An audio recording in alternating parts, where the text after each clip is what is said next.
ఆత్మహత్యలు చూసినాం. మళ్ళీ ఇటువంటి ఏంటిది, వీటన్నిటికి కారణం ఏంటి, వీటి పురుషపడాలంటే ఏంటి జరుగుతుంది? తెలంగాణ తల్లి బిడ్డలు, ఈ భూమిపుత్రులు, మంచిగా బ్రిలియంట్ స్టూడెంట్స్, తెలంగాణలో వజ్రాల వంటి బిడ్డలను కన్న తల్లులకు కడుపు కోత తప్పలేదు. చేసుకున్నటువంటి భార్యలకు భవిష్యత్ ఏందనేది ఒక ప్రశ్నార్థకం. చిన్న పిల్లలు, ఇద్దరు చిన్న పిల్లలు. ఏదో ఇప్పుడు మనం ఈ బండారి కుమారస్వామి గారి ఇంటికి వచ్చింది.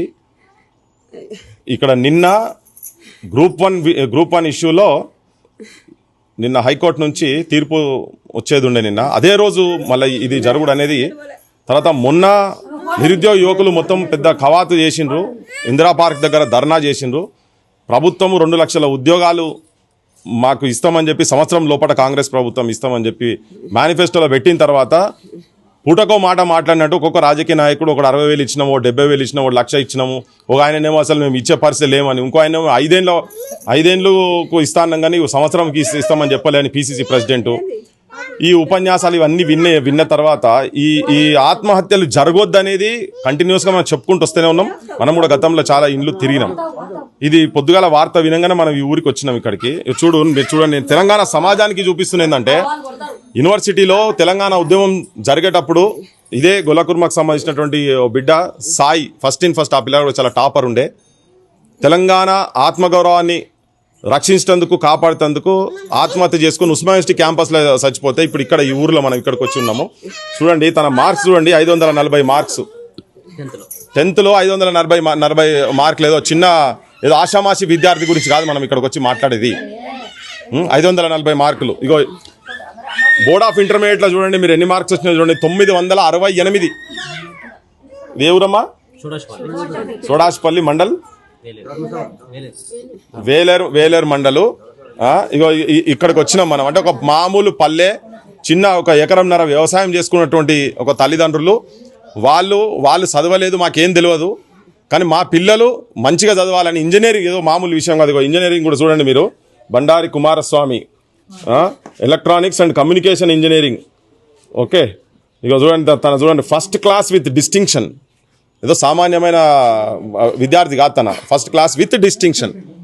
ఇంత పేద కుటుంబంకి వెళ్ళి వచ్చి కష్టపడి చదువుకొని ఆఖరికి, అంటే ఇప్పుడు ఈ సావుకు తెలంగాణలో ఉన్నటువంటి నిరుద్యోగ యువకుల పరిస్థితి ఎట్లా ఉన్నదని చెప్పేటందుకు పెద్ద అద్భుతమైన అద్దం పట్టినట్టు నిదర్శనం ఇది. ఈ సావుకు కారణం, ఈ ఆత్మహత్యలు ఏంటంటే, ఇంజనీరింగ్ అంటే వాళ్ళు ఎంతైతే చదువుకున్నారో చదువుకు తగ్గట్టుగా వాళ్ళకు ఉద్యోగాలు వస్తలేవు. ఇంజనీరింగ్ చదివి డెలివరీ బాయ్గా పనిచేయలేక ఆత్మవంచన జరుపుకుంటా, వ్యవసాయం కూడా చేయలేక ఎక్కడో ఉండాల్సినటువంటి వ్యక్తి ఇలా చాలా ముఖ్యమంత్రులు వీళ్ళందరూ మాట్లాడుతున్నారు. మేము దావోస్కు పోయి 1,000 కోట్ల రూపాయలు ఇక్కడికి ఇన్వెస్ట్మెంట్స్ తీసుకొచ్చినాం, 49,500 ఉద్యోగాలని పోయినసారి చెప్పిండు. ఈసారి కూడా కట్టినవి పెద్ద పెద్ద పోస్టర్లు పెట్టుకొని తిరిగినా. మరి ఎవరికి ఇచ్చిర్రా మీరు ఉద్యోగాలు? ప్రైవేట్ సెక్టార్లో ఎవరికి ఇచ్చారు? మీరు చెప్పారు మీ మేనిఫెస్టోలో పెట్టి 70% మేము వచ్చిన తర్వాత ప్రైవేట్ సెక్టార్లో కూడా తెలంగాణ వాళ్లకు రిజర్వేషన్స్ పెడతామని. మరి మీరు నౌకర్లు ఎవరికి ఇచ్చిరా? 50,000 ఉద్యోగాలు ఎవరికి ఇచ్చిరో మీరు వైట్ పేపర్ రిలీజ్ చేయాల్సిన అవసరం ఉన్నది. మీరు చెప్పే దొంగ మాటలకు, మీరు కేవలం రాజకీయాలకు ఉపయోగించుకొని నిరుద్యోగ యువకులను వాళ్ళ ఇళ్లలోకి వచ్చి వాళ్ళు రాగానే మేము నౌకర్లు వస్తాయంటే 2014 నుంచి దాదాపు అప్పటి నుంచి బోరాబండల హైదరాబాద్లో ఉండి కూర్చొని చదువుకొని ఇక్కడ కూర్చొని ఏదన్నా ఒకటి చదివి నా పెత్తనంలా చనిపోయే ముందు నా బిడ్డ నాకు ఇంత బువ్వ పెడతాడు, ఆసరా ఉంటాడు అనుకునే తల్లిదండ్రులకు ఇలా ఆసరా ఎవరో తెలంగాణ రాజకీయ వ్యవస్థ చెప్పాల్సిన అవసరం ఉన్నది. ఇది నేను కాంగ్రెసో బీఆర్ఎస్ఓ లేకపోతే బీజేపీ అని చెప్తే అన్ని రాజకీయ పార్టీలకు సంబంధించినటువంటి అన్ని రాజకీయ పార్టీలు దీని బాధ్యత వహించాల్సిన అవసరం ఉంది. ఈయన 2 లక్షల ఉద్యోగాలు ఇస్తాను మేనిఫెస్టోలో పెట్టిన తర్వాత నువ్వు ఎందుకు ఇస్తలేవని కొట్లాడిన రాజకీయ పార్టీలు లేవు. కమ్యూనిస్టులు పోయి కూడా వాళ్ళ సైడే ఉన్నారు.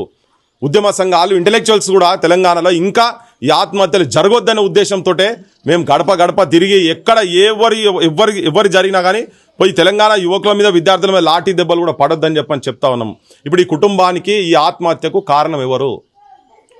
రేవంత్ రెడ్డి గారు, కేసీఆర్ కావచ్చు, బీజేపీకి సంబంధించిన రామచంద్రరావు కావచ్చు, అందరు రాజకీయ వ్యవస్థలు. ఇగో ఇంత గంభీరమైన పరిస్థితి అంటే డిస్టింక్షన్ వచ్చిన వాళ్ళ, ప్రపంచంలో ఏ దేశంలో కూడా డిస్టింక్షన్ వచ్చిన వాళ్ళను బంగారు పల్లాలలో పెట్టి వాళ్ళకి నౌకర్లు ఇచ్చేటువంటి స్థాయిలో ఉండేది. తెలంగాణలో మాత్రం అది ఆత్మహత్యలకు దారి తీస్తున్నదంటే ఇది సిగ్గుచేటు. ఎంతమంది కడుపు కోతలు జరగాలి ఇంకా తెలంగాణలో? ఎంతమంది ఆత్మహత్యలు చేసుకోవాలి? ఇదే ప్రాంతంలో ఎంబీఏ చేసినటువంటి భోజ్యా నాయక్ అట్లనే ఆత్మహత్య చేసుకున్నాడు. ఎందుకు ఆత్మహత్య ఉద్యమంలో? భవిష్యత్ తరాలకు ఇటువంటి కుమారస్వామి అసంటోళ్ళు ఆత్మహత్యలు చేసుకోకుండా మా ఉద్యోగాలు మాకు రావాలని చెప్పని ఇక్కడ కూతబెట్టి దూరంలో ఉన్నటువంటి పిల్లగాడు. ఇట్లనే వీళ్ళ లెక్కనే నితీష్ భరద్వాజ్ ఇంజనీరింగ్ చదివినటువంటి పిల్లగాడు మంటల్లో మాడిపోయిండు, మషి అయిపోయిండు, బూడిదైపోయిండు. తెలంగాణ భవిష్యత్తు అద్భుతంగా ఉండాలని చెప్పని ప్రతి ఇంటింట్లో పండుగ వాతావరణం, దీపాలు పెట్టేటువంటి పరిస్థితి ఉండాలంటే ఇవాళ ఆ దీపాలు ఏంది? చచ్చిపోయిన దీపాలు పెట్టేసినటువంటి దీపావళి, ప్రతి ఇంట్లో దీపావళి ఉండే కాడ ఇవాళ చచ్చిపోయిన దీపాలు పట్టే పరిస్థితికి తీసుకొచ్చిన తెలంగాణ రాజకీయ వ్యవస్థ. నిరుద్యోగ యువకులు కావచ్చు, తెలంగాణ ప్రజలు కావచ్చు, నిజమైన నాయకులను ఎన్నుకోకుంటే ఇటువంటి ఆత్మహత్యలు జరుగుతూ ఉంటాయి. ప్రశ్నించే తత్వాన్ని పెంచుకోండి. దయచేసి ఓటును నమ్ముకోకండి, మంచి నాయకులను ఎన్నుకోండి. ఓట్లు జనాన్ని నమ్ముకుంటే తెలంగాణ భవిష్యత్తు డిస్టింక్షన్ వచ్చినటువంటి వాళ్ళ జీవితాలలో, వాళ్ళ కుటుంబాల జీవితాలలో, మొత్తం తెలంగాణ జీవితాలలో అంధకారం మిగిలిపోతున్నది. దీని బాధ్యత మొత్తం రాజకీయ వ్యవస్థ పెట్టాలి. రేవంత్ రెడ్డి ఉట్టిగా ఊకదుంపుడు ఉపన్యాసాలు ఇచ్చుడు కాదు. మీరు నన్ను పిలుస్తారా? ఎవడు తెలంగాణ జాతిపిత, ఎవడు బూతుపిత అనే మీ బూతు పురాణాలు బొందబెట్ట. మీరు చూడాల్సింది జాతిపితలు గీతిపితలు తర్వాత సంగతి నాయన. అసలు ఏంది తెలంగాణ యువతరం ఎక్కడ బొందల పాలవుతున్నది? కాటికి పోతున్నాయి తెలంగాణ పల్లెలు. అడ్రస్ ఎక్కడ అంటే కాటి. తెలంగాణ యువతరం అడ్రస్ ఎక్కడ అంటే కాటికాడ చూపించాల్సిన, తెలంగాణ మేధస్సు ఎక్కడున్నదంటే కాటికాడ చూపించాల్సిన పరిస్థితి ఏర్పడుతున్నది. ఆత్మవంచన జరుగుతున్నది. ఆత్మవిమర్శ చేసుకోవాలి. తెలంగాణ ఉన్నటువంటి యువకులు మొత్తం ఆత్మవిమర్శ చేసుకోవాల్సిన అవసరం ఉంది. యావత్ తెలంగాణ సమాజం మేల్కొనండి, రచయితలు మేల్కొనండి. ఈ ఆత్మహత్యలు చేసుకుంటున్నటువంటి నిరాశ నిస్పృహతో ఉన్నటువంటి యువతరం పక్షాన మన సొంటోళ్ళం ఉండాలి. మీరు రాసేటోళ్ళు రాయాలి, పాడేటోళ్ళు పాడాలి, కొట్లాడేటోళ్ళు కొట్లాడాలి. మీడియా కూడా ఇలా కొన్ని సోషల్ మీడియాకు సంబంధించినటువంటి ఛానల్స్ తప్ప మెయిన్ స్ట్రీమ్ ఛానల్స్ అయితే ఏవి కూడా ఇవి చూపిస్తలేవు. ఎవనో బర్త్డే అయితే పెద్ద పెద్ద హెడ్లైన్స్ లేచి చూపిస్తున్నారు. ఎక్కడో వాళ్ళ భూతు పురాణం మొత్తం బయటకు వస్తుంది. కానీ ఇప్పుడు ఈ చరిత్ర, ఈ ఊరు చరిత్ర, ఈ కుటుంబం చరిత్ర ప్రతి పేపర్లో హెడ్లైన్స్లో రానుండే ఎలా. ఎందుకంటే చూపిస్తున్న సర్టిఫికెట్లు ముంగడ పెట్టి మాట్లాడుతున్న ఏదో ఆషామాషి పిల్లగాడు కాదు, తన కుమారస్వామి ఆషామాషి పిల్లగాడు కాదు. తెలంగాణ మేధస్సును పొందబెట్టే స్థాయికి తెలంగాణ రాజకీయ వ్యవస్థ ఉన్నదని చెప్పని తెలంగాణ సమాజానికి చెప్పదలుచుకున్నాం. అందుకే ఇలా రోడ్ల మీద వచ్చి మాకు ఉద్యోగాలు కావాలి, ప్రైవేట్ సెక్టార్లను ఏ ఉద్యోగాలైనా పర్వాలేదు, ఇక్కడ నీళ్లు వాడుకుంటున్నారు వాళ్ళు, ఇక్కడ కరెంటు వాడుకుంటున్నారు వాళ్ళు, ఈ గాలి పీల్చుకుంటారు, ఇక్కడ భూమి తీసుకుంటున్నారు. మరి వాళ్ళకు 70% మీరు రిజర్వేషన్స్ ఇస్తా అంటే మరి ఎవరికి ఇచ్చారు? ఎవరికి వస్తున్నాయి? ఉత్తర హిందుస్థాన్కి వెళ్ళి వస్తుండ్రా, ఆంధ్ర ప్రాంతానికి వెళ్ళి వస్తుండ్రా?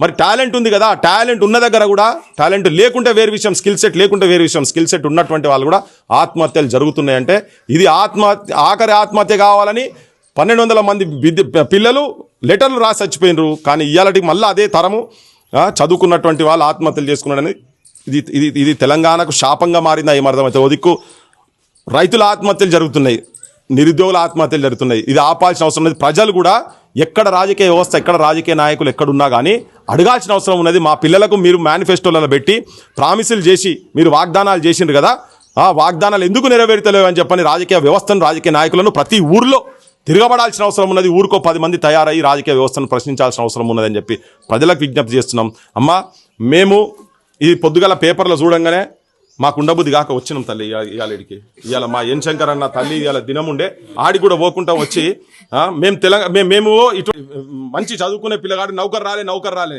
ఇటువంటి వాళ్ళకే నౌకర్ రాకుండా ఎట్లమ్మా? అందుకే వీళ్ళ కన్నీటి సాక్షిగా నేను తెలంగాణ యువతరానికి, తెలంగాణ కుటుంబాలకు చెప్తున్నా, మీరు ఓట్లు అమ్ముకునేది అనే సంస్కృతికి బొందబెట్టండి. రాజకీయ వ్యవస్థకు బానిసత్వం చేసేటువంటి వ్యవస్థ బొందబెట్టండి. ఇంకెన్ని వందల మంది, ఎంత వేల మంది తెలంగాణ తల్లులు గర్భశోకం అనుభవించాలి. మంచి రాజకీయ నాయకత్వం ఈ భవిష్యత్తు గురించి కాదు కదా, ఇయ్యాలడు కాదు. కాల్పులలో చచ్చిపోయిన కాడికెళ్ళి మొదలు పెడితే 52లో ఇడ్లీ సాంబార్ కాడికెళ్ళి మొదలు పెడితే 54లో విద్యార్థి యువకులు చచ్చిపోయినారు, 69లో చచ్చిపోయినారు, మళ్ళా మొన్న ఆత్మహత్యలు చేసుకొని చచ్చిపోయినారు. నక్సలైట్ల దిక్కుపోయి అక్కడ తుపాకులు పట్టిన వాళ్ళు చచ్చిపోయారు, అట్లా కూడా చదువుకున్న వాళ్ళు పోయినారు. ఇక్కడ కూడా ఇప్పుడు ఈ కుటుంబాలు ఇట్నే జరుగుతున్నాయి. ఈ ఆత్మహత్యలు తెలంగాణ యువతరానికి నేను విజ్ఞప్తి చేసుకున్నా, Telangana needs soldiers not martyrs. తెలంగాణకు సైనికులు కావాలి, అమరులు వద్దు. ఆత్మహత్యలు బంద్ చేయండి. మేము ఉన్నాం ఇక్కడ, క్రాంతిదల్గా పృథ్వీరాజ అసంటోళ్ళం ఉన్నాం మేము ఇక్కడ. ఇటువంటి ఛానల్స్ ఉన్నాయి ఇక్కడ, మన తొలివేలు కావచ్చు, కాలేజ్ కావచ్చు, ప్లస్ టీవీ కావచ్చు, ఇట్లా చాలామంది ఇలా యూట్యూబర్స్ చాలామంది ఉన్నారు బయట. అటువంటి వాళ్ళకి మీ బాధలు ఉంటే రండి, మనం కలిసి కొట్లాడదాం, ఒక నూతన తెలంగాణ సమాజాన్ని నిర్మాణం చేసే ప్రయత్నం చేద్దాం. దయచేసి ఆత్మహత్యలు చేసుకోవద్దు.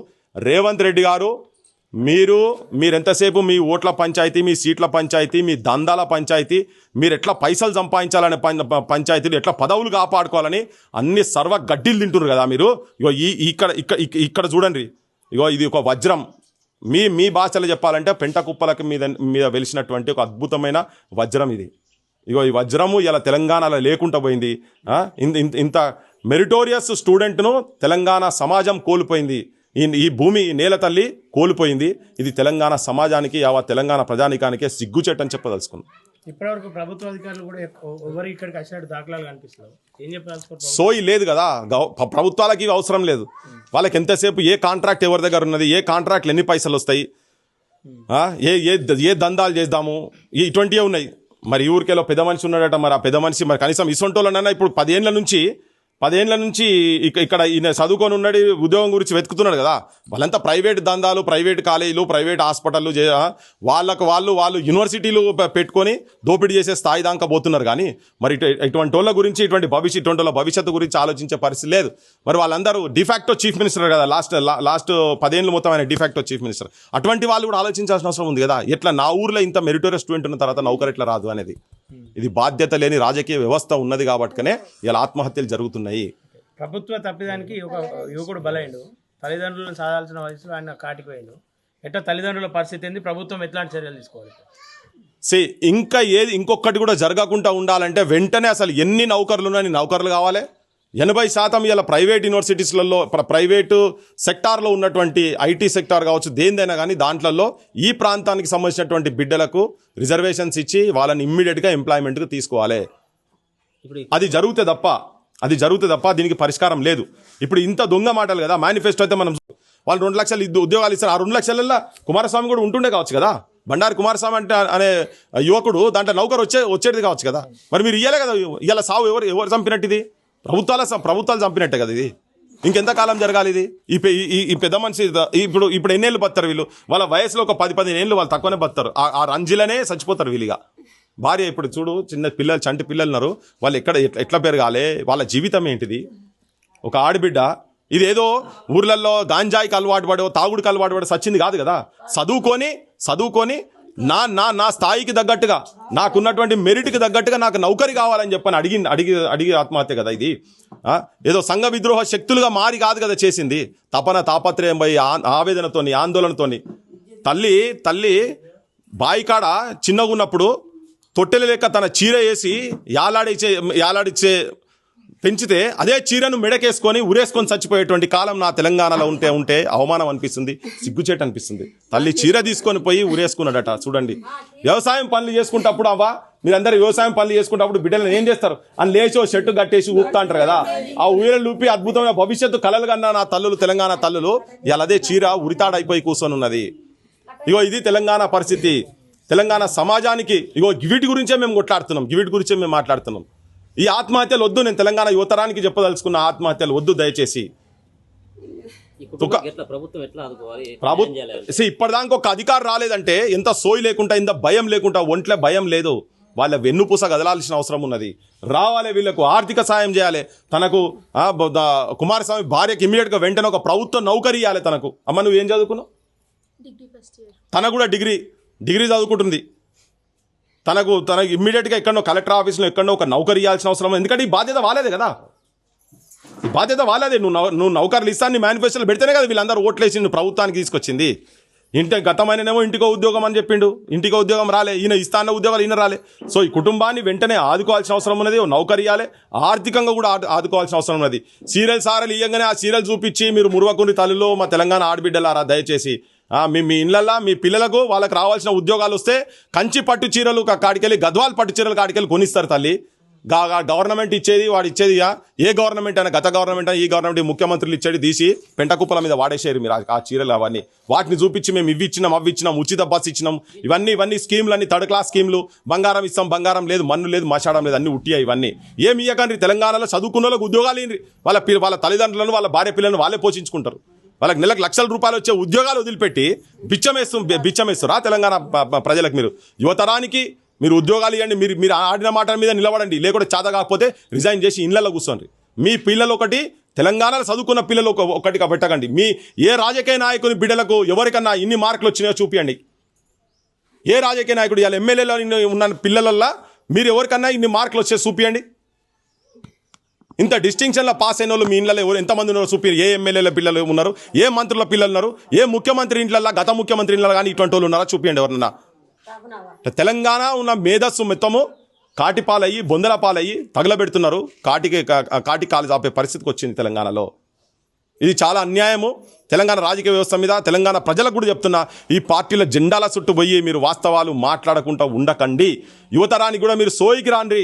ఎవరు బంధుకు పట్టమని చెప్తలేరు, కానీ నీ నాలుకనే తుపాకీ బంధుకు తూటాలు లెక్క మాట్లాడి రాజకీయ వ్యవస్థ మీద మీరు తిరుగుబాటు చేయాల్సిన అవసరం ఉన్నది.